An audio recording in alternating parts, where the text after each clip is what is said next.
All right, we are live, and the New York Mets are the least hardest working group of position players that Tommy Pham has ever played with.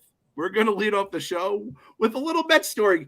Feels good to be back, boys. Meaningless games in September and quotes that make you want to jump off any fucking of the 2,000 bridges in this great city of ours. We have our boy KFC, our pain monger of the show, on, and he's going to come back for this one. We had you after Aaron Rodgers tore his Achilles, and now we have you after we learned that the team that we have been living and dying with this season, mostly dying. He's only mostly dead. Is that the Princess Bride quote? Only mostly dead? That's the fan base. Great poll.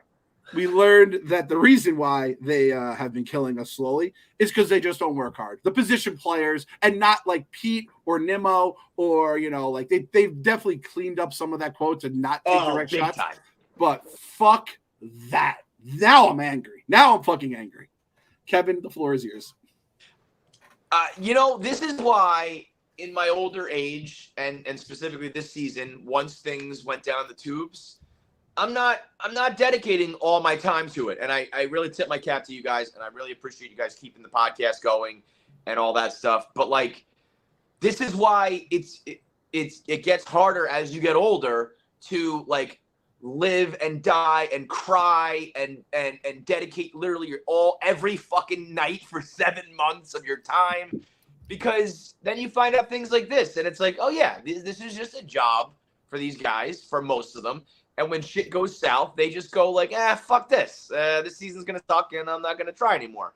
And I think I could probably guess who I think Tommy Pham is talking about and who he's not. Maybe we can go around and do that. I don't think Tommy Pham has any reason to lie. I think he's a fucking lunatic. We know that. But almost I trust those guys more than the polished professionals, because Tommy Pham just shoots from the fucking hip. He doesn't think about the repercussions of telling this story or telling the truth. So I believe everything he had to say. I think it's a huge day for the Francisco Lindor is good camp. I think he's just about the only guy who I think is like fully safe from any of the criticism. I honestly think I think you gotta like move on completely. Like, I think at this point, unless Pete is also absolved from that somehow, and we find that out to be like wholly true, I think this is the sort of thing that I can't believe I'm going to say this, because I am usually just a performance over everything else. But I think like moving on from this is probably more important than like 40 home runs a year from Pete. If he is some sort of the problem, or even if he's not part of the problem, but there's two different camps in the locker room and Lindor thinks he's part of the problem and all that sort of shit. I once an article comes out like this, once you're getting compared to the 92 worst team money can buy, all that sort of stuff, I just don't know how that core can still work. Now, a few of these guys are locked up. And I hope to God that, I'm pretty sure we can all see, if we say Brandon Nimmo is never mailing it in. I mean, you can just see that. So the guys who got locked up long-term, Lindor, Nimmo, Diaz, I don't think was really involved. Pham did say he holds respect for the work ethics of the team leaders, Lindor, Alonso, and Nimmo. So okay, so if Pete's not included per Pham, so okay, if that is the case, then I'm fine. If there is, I've also we just hear these rumblings of like Lindor and Pete not getting along, and like there's no truth to that. But a lot of times when there's smoke, there's fire, and even if there is no truth, if people are saying that, it becomes a thing. And I just get worried that when an article like this gets written, facts don't matter anymore. A lot of perception becomes reality. A lot of stories get run with, and sometimes like the horse is out of the barn on this one. If Pete is, that being said, I don't want to go bailing on 40, 50 home runs a year if he is respected in this situation. Well, you got to love that he's specifically saying position players, and it's not himself, and he just named 3 other guys, so there's not that many more people to choose from there. So let's break it down then. Like, Starling Marte, I think, is injured, and maybe didn't rehab as hard as he should have or whatever. But I would attribute more than anything the injury, right? Canna? Mark Canna? It seems crazy to be like all the position players. Maybe now, I don't know. Maybe I'm coming around on it because it's like, who's he talking about? That I think it's Jeff McNeil. Jeff McNeil. That's really like, so that is my thing. And again, when it comes to rumblings that you hear kind of in the industry and just around the internet, I feel like there is kind of a problem with Jeff McNeil. At least those are the stories I've heard. But if it was just him, then like, why not just say just him? If it's, so who else is it really? Because otherwise you got young guys who you're not going to blame You can reference the rookies. Maybe they weren't putting in the work you thought. Maybe it's Vogelbach. But then you have the story of Alvarez coming like 2-3 hours early to watch film and break down the scouting reports. So you're like, well, it's not that guy. Like, Beatty, I was gonna say, if it's Jeff McNeil, Beatty, and Mark Vientos, like Vogelbach. Yeah. I'll believe that one. But that's like, those are 4 guys that don't play positions. Those are guys that also are not gonna make or break the team. So now that I like really think through it. Or was he backtracking and was like, I don't want to fuck up Pete's bag? And that it's like could be it too. He was at dinner with Lindor and Escobar. Those are his boys. He wasn't, he's not hanging out with Pete and Jeff. So, if I don't like to gossip and shit, but also this is the world we live in where this shit, is actually as important as the facts in front of you. And I think you can draw your own conclusions about who's clicking up, who's good, who's not, who's working hard, who's not, per Tommy Pham, if you believe him. Like I said, I just kind of do. But, it might be an axe to grind if he's just not buddies with them. I don't know. I don't know. I actually just talked myself into I don't know where I am now. I'm not sure. I was pissed at Max out the door, like bad-mouthing the team. I'm like, no, fuck that guy. You got Tommy Pham punching people in the face because of fantasy football. Like, he just wants to win. So if he shows up and he's trying to, like, he had to ask them to put in an extra BP group so that he could go into the outfield and read balls off the bat. Like, shit like that, where he's like, I'm taking pride in my position. Like, I consider myself, like, a veteran of the game, and I'm going to grind. Like, you should too. And then you got the guys, McNeil doesn't have a position. And it's like, well, you're shitty at 3 different places, and I'm working to try to get better, and you're just going to go play pool in the clubhouse. Like, I could see that rubbing a guy like that the wrong way. And you know what? I will say this. The first thought I kind of had on the new Steve Cohen regime, I kind of live in the modern world and in reality of, like, you got to have state-of-the-art this and everything great that in the locker room. Guys want to come here because, everything is cushy and great, and fucking you got robots pitching and all these things, right? But like sometimes, and I'm sure like every major league clubhouse has a pool table, but like I kind of want my guys being like in the fucking dirty gym, like fucking Rocky, like training in the snow with the wood rather than the state of the art shit. Yeah. You make your locker room and your stadium and your clubhouse like a actual clubhouse to like hang out in and pal around in, rather than like, yo, you're here to work. It's not a fucking fun factory. Maybe that's something to think about as you go forward. Like, here's just some weights and some seats and some trainers. Otherwise, get on the fucking baseball diamond. The greatest, like, Rorschach, I think that's right. Rorschach, is that how you say it? The Rorschach test you could have for a locker room is the ping pong table, where when the coach takes it down, he's serious. But when the players bring it back, they're loosening up the locker room. And then if you go on a winning streak, it's because the ping pong table. Or if you go on a losing streak, it's because the ping pong table. It truly is like the great thing. And the funny thing was, think about it. When we were talking to the players last year, how many times did we hear about the fucking ping pong table and how Bassett was the guy in charge of it? And and we were winning. And then I'm sure we're going to hear Buck broke the ping pong table in half after like the 16th fucking loss in June or something like that. And that poor fucking ping pong table is just like, dude, well, I'm just here. You know what, too, though? It also is like we retained a ton of guys for a team that had like so many free agents, but we also lost a fuck ton too. And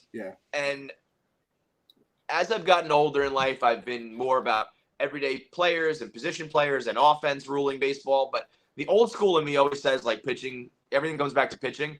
And when you had a pitching staff of Bassett and Ty Walker and like some veterans and some grinders and guys who were pitching well, and that kind of sets the tone that every day he's going out there to work. And then when your pitching staff is like, what we come to learn is kind of like two divas, washed up, bunch of guys that don't know the rules, haven't practiced the rules. Nobody's practiced during spring training because the WBC fucked everything. And it's like, yeah, of course. When people are like, how did this happen? It's like, well, it's a whole bunch of different players. There's a similar core, but everything else around it is like, well, it's all different guys. They won 101 games. They're all gone. These guys didn't. I mean, it's not like that, people, that article, if you haven't read it, was like, how did this happen? That's the $1 million question. We've interviewed 24 players on how could this occur. And it's like, you lost 3 good pitchers.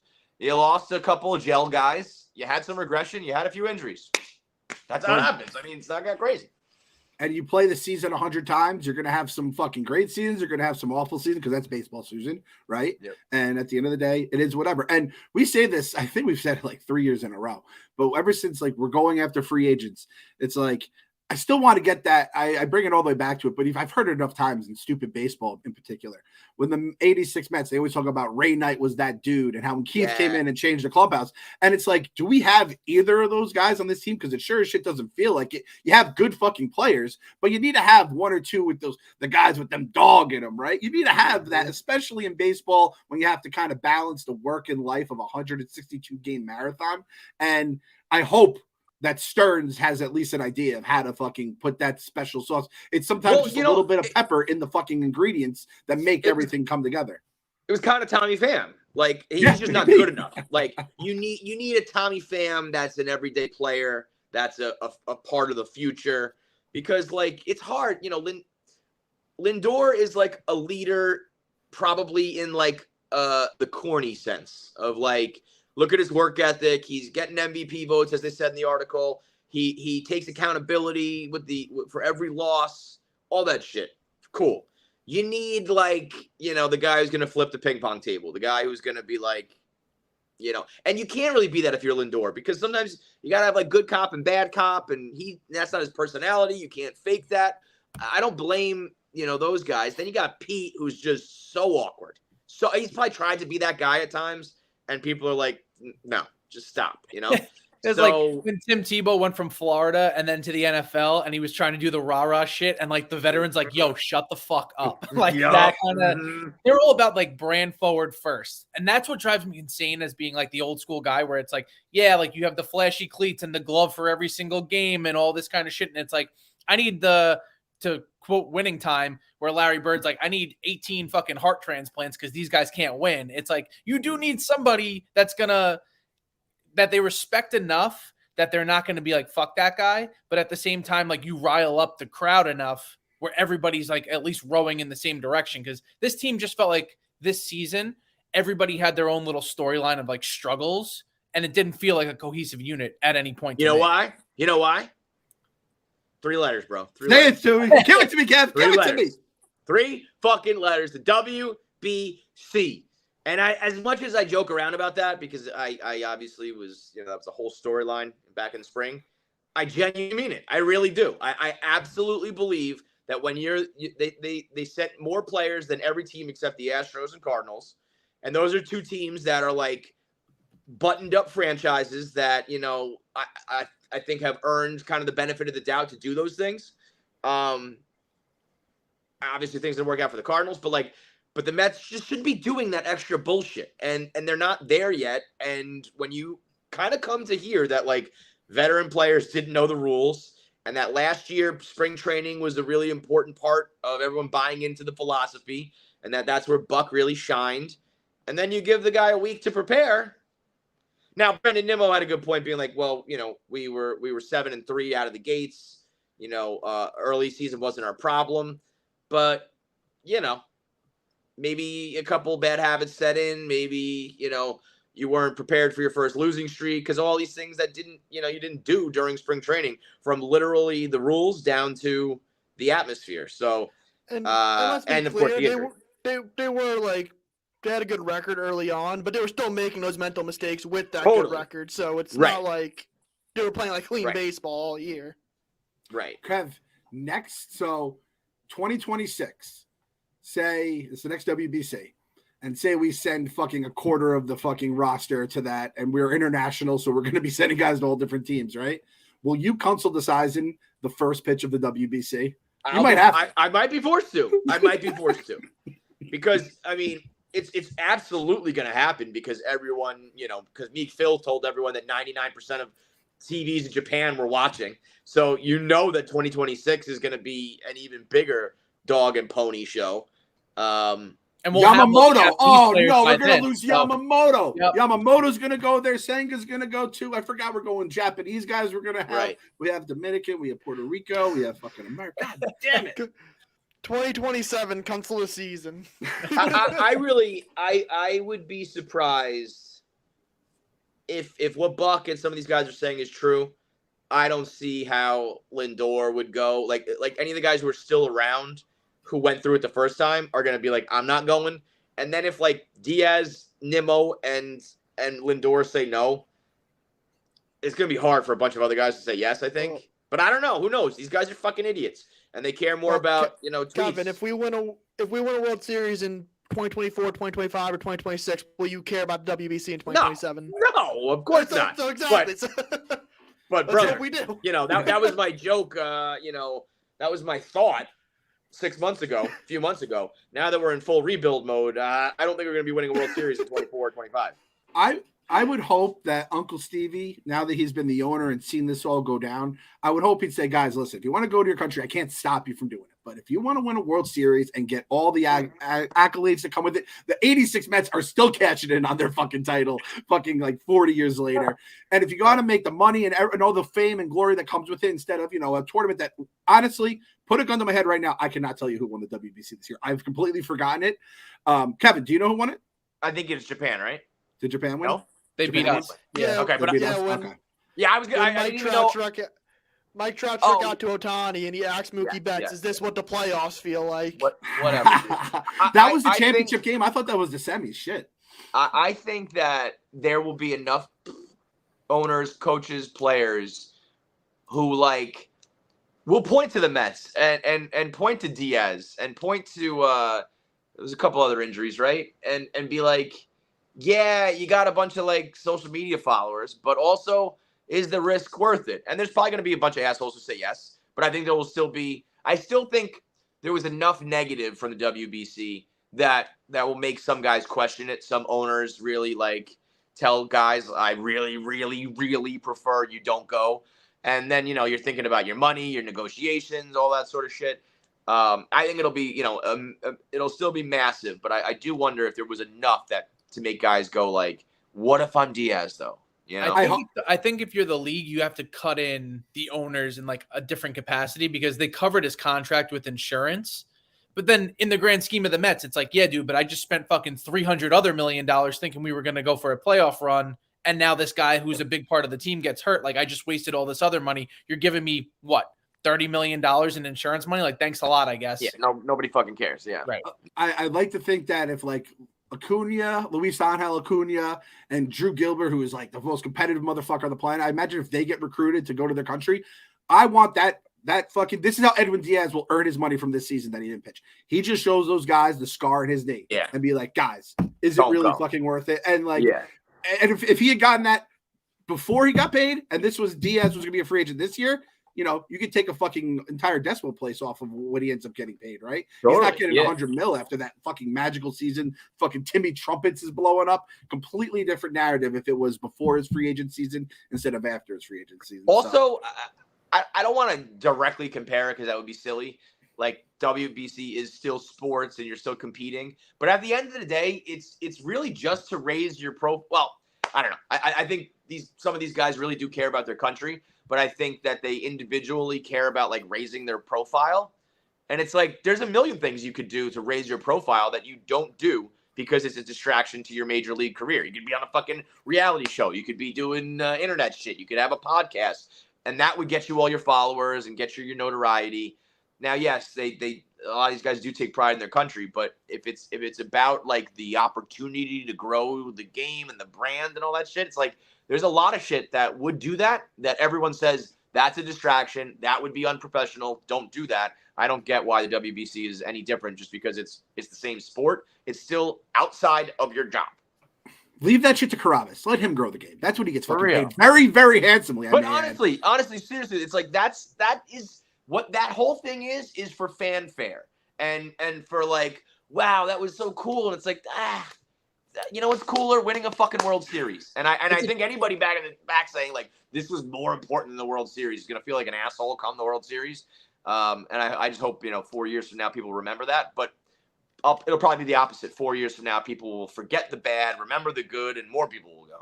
If you're a Cuban player or a guy from Japan who's making the jump to the Major League Baseball, it's tryout. Like those guys, 1,000%. You're trying to get your payday and everything like that. But to have these all-stars, these guys whose like entire season is hinging on these guys performing, going over there and potentially getting hurt, like if you're a team that's like poised or like top 5 pick for the World Series, you got to stay as far away from that as possible. You know what I would love to ask? I want to talk to Trey Turner and be like, what's more important? He said, I think that was the best games he's ever played, or the past month he's had putting the Phillies on his back, like best player in baseball. I bet you now he would be like, if I asked you, would you rather have your March or your August? I think I would hope he would say, we would know his answer because what he's doing, he was actually originally one of the victims of the WBC. Mm-hmm. And then baseball is so goddamn long, he was able to recover from the fucking WBC. And I'm happy you brought up Trey Turner, Kev, too, because it is kind of crazy that tough fan base decided to cheer a guy who was struggling instead of booing him like all us fucking knuckleheads in the Northeast more than anyone do. Mm-hmm. And he just goes out and fucking starts mashing, puts the team on his back, and is going to be like one of the biggest reasons they make the playoffs. And I said it when it happened, and it still remains true. Seeing the people of Philadelphia realize that cheering a struggling player is better than booing a struggling player is like the monsters in Monsters, Inc. figuring out that children's laughs power their cities 10 times more than the screams did. And I'm like, you fucking morons. Of course it makes sense. And we said this with when has a player ever said, those fans booing me made me really want to turn it around, and it didn't get in my head at all. And like, I wasn't just going home gutted and fell into a deeper spiral. I improved from that. Where we have one proof right there in Trey Turner that it can make you better. So you say I think Correa happened the other day too. They cheered Correa during the Mets game with the Twins, and he had his hardest hit of the year. And then he just went on the IL with plantar fasciitis, whatever, and he has the worst ankles a doctor's ever seen. Hey, Phil, listen. Cheering can't heal the fucking plane crash that is Carlos Correa's ankle. That's the one thing I'll admit cheering cannot do. It cannot actually heal. If we cheer hard enough, that ankle won't be purple. Listen, you say Monsters, Inc., Monsters. I compare it. I feel like it was like cavemen discovering fire, where they were like, oh, this is so much easier than what we've been doing. Let's just like cook the food here instead of eating it raw. And I loved our Khaleesi, Lindor's wife, quote tweeted or posted that on her Instagram story, being like, what a novel concept of cheering your players instead of bashing them. I've given up on that. I know the city of New York too well, and I know too many assholes. And I see Frank Fleming like just grow bigger every day. Like that, I honestly, people say like, what will it take for the Mets to win a World Series? Maybe I should kill myself. Maybe I'm the bad luck. We thought maybe it was Steve Cohen. I truly wonder if it'll ever happen. And before we have that realization that Philly had, where like, because it's like, it's more tangible than you realize. I guarantee that like, guys like Lindor and his wife are talking to other players who are free agents and shit. And they're like, yo, this sucks. It impacts the team on a day in and day out basis and a year in and year out basis when it comes to free agency, all that sort of shit. It's like, you guys are continually making the franchise worse. And they will always say, boo-hoo, they're making millions. So like it's just, I don't even more because you will never get through to them. But I wonder if it'll ever happen before that changes, and it won't change. So maybe we're never going to win a World Series. Yeah, no, 100%. And there's just no way around it. And I don't know if we'll ever get to that point where we realize it, especially I think with like international players who have never lived in America. And it's like, welcome to America. New York City hates your fucking guts. And your job that already sucks. Like we've all struggled in jobs, right? And we know how tough it is to get out of it. And then it's like, in addition to this, you're just having commenters, which I guess kind of fits the Barstool as well. Just saying fucking suck, right? I used to take pride in that kind of like New York. You can make it here, you can make it anywhere. We're so tough, and you know what? But when you do make it, you're immortal for life. It's like, shut the fuck up. How about you just be a normal human and like don't make like the bar is you have to achieve the hardest thing in sports before we ever support you at all. Shut the fuck up, you dicks. Oh, God. Speaking of someone who actually wants to stick around and be a part of this, Pat Ragazzo had a report coming out that the Mets and Pete Alonso apparently are close on financial terms in terms of money, but far apart on years. And I believe, Phil, you said in the article 10 years is what you're not close. That's not close.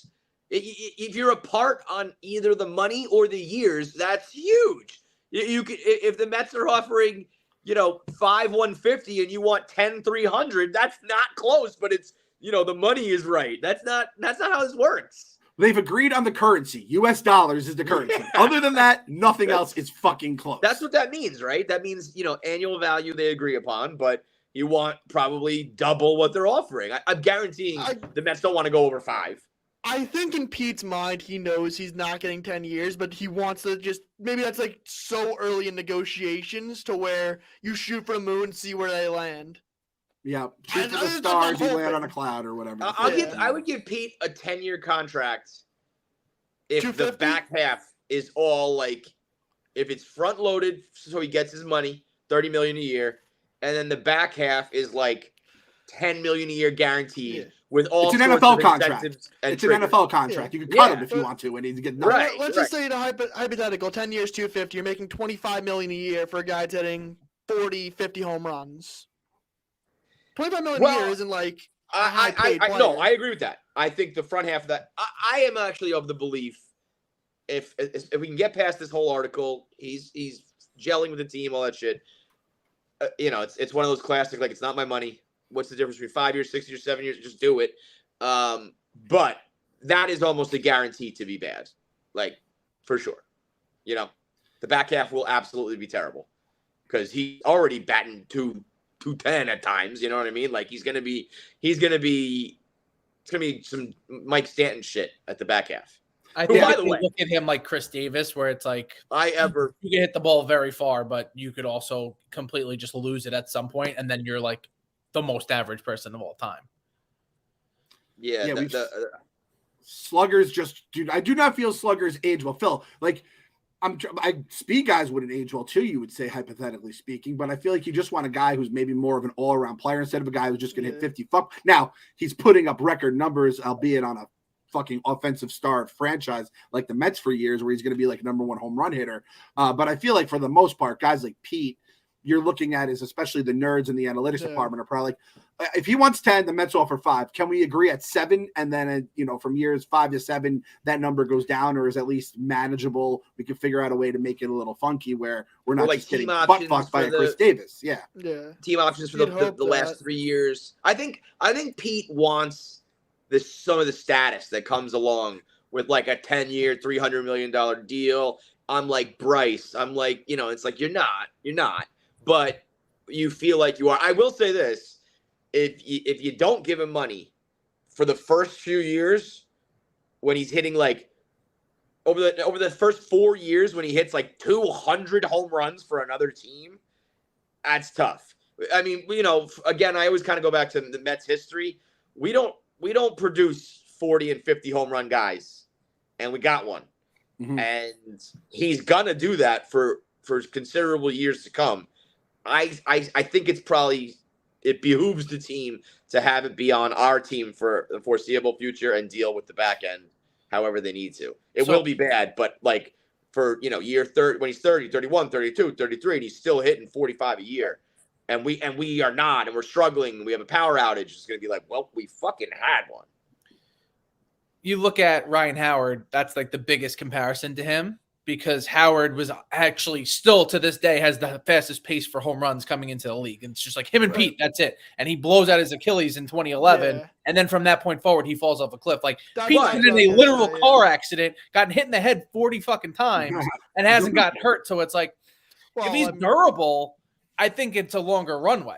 But even with like, look how it worked out for Philly, though. You know what I mean? Like they kept that core. They did what they needed to do. They paid for it in the back end, but they got a ring out of it. You know, right? Yeah, like even while everyone's looking at his batting average this year, 222. His slugging the last 3 seasons, 519, 518, 519. The slugging's there. It's the batting average, which we're not going to put a lot of stock into. They mentioned in the article that like his balls average for balls in play like evened out over the last month, and like as long as the slugging stays the same, I'll kind of deal with some of the other shit. And he would go into Buck Showalter's office and say, "This is not who I am. I gotta be better." He feels like every out he makes is like them being eliminated. So. I do see that in him, by the way. I think he's a little bit like. I think he's not. I don't want to say phony, but I think he tries to be cool, and he's something he's not. But those stories of him being like dedicated and crushed when he's not playing well, that I believe is very real. Yeah, and I think there's a lot of pressure on both. There's a lot of pressure on both him and Lindor to drive in every run because nobody else is gonna. Yeah. You want him to hit 250? Great. He's only going to hit 30 home runs. I guarantee he could do that. Like, I'll just have like defensive at bats with 2 strikes. Like, no, that's not what we're paying you for. We're paying you to have 110 RBIs, 45 home runs, and cut him the check. And I think if you get like if Alvarez, settles in as a true slugger as well, and you got those 2 guys, Lindor has some pop. You get like one more free agent, and you hope that Ronnie Mauricio and maybe another guy has, like he can be the centerpiece to a power hitting team that you need to be in the modern era. And it's only one player, but like you take away 50, 45 right away. It's that's, Judge carried the Yankees last season. Right. You take him out of that lineup, they don't go nearly as far. Yeah, and I mean, really, he was on pace. If he doesn't get hurt, if this team, if he had the health of last year and the team of last year, with his play in the beginning, like he could have been a fucking 60 home run guy. Yeah, and I do think you hear this all the time, or you see it in baseball teams. You hear it after the fact in like the World Series DVD and shit. But you feel like guys like Pete and Lindor would be helped a lot by having a presence like a Hernandez kind of guy, where it's like I don't feel like I have to lead the team. I can still give my 2 cents and everything, but it just takes that off their plate. It takes it off their mind, and it's just going to make them just better players, I think. And you could have a guy who's just naturally that. I don't know how many of these guys actually exist in baseball, if it's even a thing in sports in 2023, but I do think that there's something to that shit, man. I mean, you've heard the fucking full you know what it Keith is? Hernandez a million fucking times. I think if you are the Braves, that team is so talented. They go out there, they mash, they pitch. There are no problems. You don't need that guy. You either got to be supremely talented and like an all-star team, which I would prefer. Let's just buy very good players and have all of them not struggle. But if you're going to have the regular struggle, 99.9% of teams are gonna, you need leaders, captains, rah-rah guys, all that shit. I think baseball is still really like that. I really do. Blood, sweat, and beards type shit with the Red Sox, like the Millars and the Bill Millers and that shit. It just matters in October. It's fucking annoying, but it still does. I think the Phillies kind of are still powered by that shit now. It seems like they have that juju going from last year. Like I don't know what it is, but it just seems like they have that kind of thing. Which, I mean, looking back, we can laugh at. Granted, different Mets. We had the Wilpons.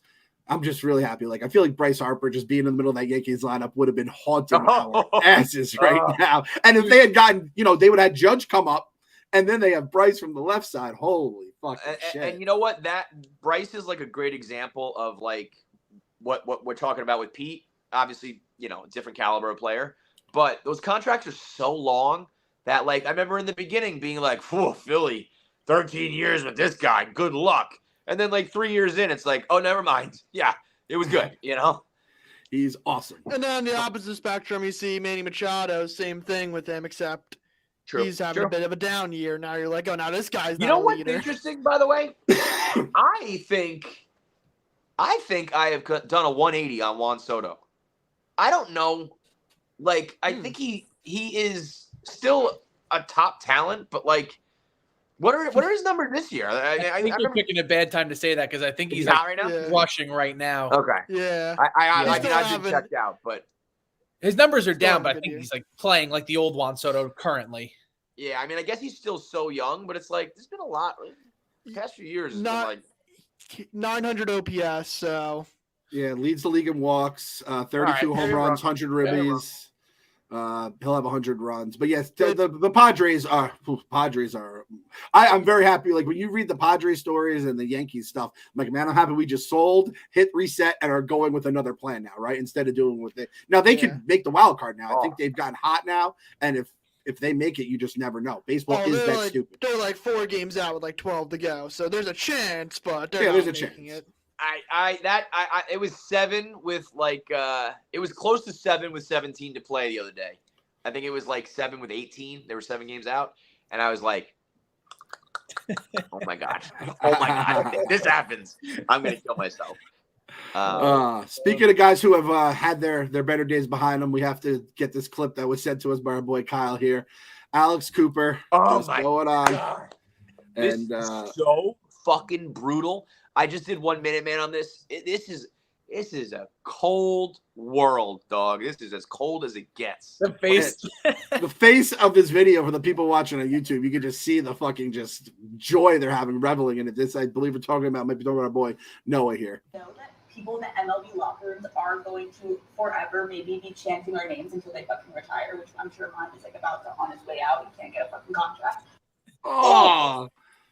Basically just said, this is the guy I fucking hate this guy, and I was like, oh man. I actually watched like the whole segment of that. It's those two girls are funny. They're just like they're talking about dating professional athletes as does, and they're basically just tiptoeing around saying why they want to date professional athletes. And it's like it's for the clout and the status and the money. They're like, well, when you're dating him and he does well, it feels good. I'm like, okay, girls. But that comment was just she's doing her makeup. She doesn't give a fuck. She's not even thinking about it. Just like flew off the tip of her tongue. Like I don't give a shit. And I mean, for Noah to be a World Series guy, meet me 60 feet 6 inches. People were calling him a fucking superhero. And then it's like, oh, yeah, that girl who was anonymous when you dated her, she has more fans than you, more money than you, brighter future than you, and you're out of a job. It must, like, I would think Phil would be the most active visitor of, like, Sport Track looking at contracts and shit like that. Like, sick fucks like Phil. Maybe not Phil himself. I think, like, people like Alex Cooper are probably on there more being like, let's see, where can my guy get in here? Like, who are his comps? The clip, they go... It's terrible, and she even says so. She's like, I feel like a piece of shit about this, but when she was dating, I think they both dated Tyler Wade. They don't say the name, but I think that's who it was, right? He was like the pretty boy prospect, and she was like, when he would go down to the minors, I wouldn't talk to him, and when he got called up, I'd be like, hey, what's up? Because not only did he get called up again, but she was like, I wanted to get to the other players on the team. It's like, oh my god, this is sick. This is ruthless. Like I am just not cut out for that world, man. Like those people famous like that, dating each other, the guys, the girls, the athletes, like that sort of shit is just you got to be diabolical. I want to give a shout out to Vanessa Hudgens. Shout out to Vanessa Hudgens for going to Cole Tucker's Rocky games. That's a real couple right there. That's a real one. Yeah, I even see the blonde Tommy Lahren goes to her husband's minor league games all the time. I'm like, even she's like, I'll support you during your minor league days. Didn't Olivia Dunn go to her guys? Like he's like in the pirate system. But Paul Skeens just got drafted. He's the first overall pick. This is different. This is all different. You're up and down. Imagine that, like your phone rings when you're up and goes silent when you're down, and you just like, just that little extra motivation, Kevin. Yeah, for real. A lot of lonely Saturdays unless you're in the league. She goes, what's it called when you're not playing? Like, there's the Major League Baseball, and then the other girl's like, it's the minors. And she's like, yeah, the minors. When they're in the minors, it's like a college dorm, and I don't want that. So it's like, oh my god, these guys are like trying to play for their dream, and they got to scrap every day. I guess now we know why Noah's willing to give up his firstborn. He's like, he just wants to hear from his girlfriend. Yeah. Just to hear him. Well, you know what? You can't have a firstborn if girls won't talk to you. When you're a pro, you get the Gluck Gluck 9000, and when you're a minor leaguer, you get like the Gluck Gluck 900. It's to the victor go the spoils. Oh man, that's tough, man. So yeah, tough look for our boy Noah there. All the best. Would you take Noah back as like a bullpen arm? Absolutely not. No, he's awful. I do not want to see him pitch in the majors again. I'm sorry that he got roasted like that, but we saw enough this year to know his career is done unless he learns like a knuckleball or something. Pulls an R.A. Dickey, the guy that he got traded for. That would be insane. Oh, that would be. No, that's a fucking sports movie. That's a sports movie right there. Holy shit. I know Pabs is in because he fucking loves R.A. Dickey. Oh, my God. That would be incredible. So tough look. Where do you think in his mind was the peak of like the pinnacle? Was it like on the set of Game of Thrones taking down a dragon with his fucking spear? He stuck around just long enough to see what Matt Harvey would have become in New York. Because if they were on the same exact trajectory, they were on the same flight that was about to crash. Yep. And it's like Harvey just never got into like the Hollywood scene of like, oh, I'm going to be this big star. He got hurt before he got to that moment. And Syndergaard got to experience it just enough. Yeah, that's a fair point. And he never got to see like I'm Jacob deGrom, the greatest pitcher in the planet, and just like the respect from the people, which I'm sure he would much rather have the Hollywood shit. And Phil, you said it best. Like he's been through 2 pitching machine franchises, and they're both like, nope, nothing in here. And you go through one like Darno went to the Dodgers and the Rays, right? And then he ended up catching on with the Braves. So maybe the third time's a charm, but it will not be in New York if my boy Phil has anything to say about it. Phil could not, I didn't even have the words out of my mouth. He's like, no, he's waving me off instantly. That was incredible. Something that won't be incredible probably is tonight's Giants game, unfortunately. So we're going to get into a little bit of a Giants preview here, and that is brought to you by Coors Light. Fall doesn't have to be the buzzkill to your summer chill. Coors Light helps you find moments to unwind, just like you did on summer when you were just laying on the beach looking at the ocean. Today is the first day of fall, right? September 21st? I think you're right. I think I'm right. So, you get the Blue Mountains have some, brown and orange leaves with them now. So that's fine. You're going to be able to decompress with a relaxing day on the trail that ends with a well-earned Coors Light. Go take your little walks out in nature there, especially because my boy Daniel Jones does not have his left tackle, his left guard. The guys who are replacing them couldn't even get jobs on other parts of the offensive line. That is an absolute joke. So let's just remember, you take a sip of your Coors Light and just remember, July of 2021, when everything seemed good, seemed bright, seemed wonderful. The mounds on the bottles and cans turn blue to let you know your beer is cold and ready to chill. So Coors Light is the one I choose when I need to unwind. So you want to hit reset, reach for the beer that's made to chill. Get Coors Light delivered straight to your door with Drizzly or Instacart by going to CoorsLight.com/believe. Celebrate responsibly. Coors Brewing Company, Golden, Colorado. Tonight, we were going to be drinking a whole lot of Coors Lights at Blue Haven South. Unfortunately, there was such an outpouring of interest that I think we have to move it to another day. So we are going to hopefully tailgate, a Coors Light tailgate like we did last time in the parking lot, Barstool, the ballpark, September 30th. It's a Saturday, last homestand of the season. So I think that's the plan. We'll definitely let you guys know on the podcast, on the socials, if that's the case. But basically, Bar got double booked tonight, so we're not going to be able to do it there. So we'll get you guys next time if you guys are planning to go out. Apologize for that. Not and again, next Saturday, beautiful weather. Come out, watch the Young Bucks before the season's over. I mean, you probably get a cheap ticket too. Yeah, exactly. Or you get Barstool the ballpark and you get the most unbelievable discount in sports. Just drink a ton of beers, drink till they look good on the field, go out. You have college football at night.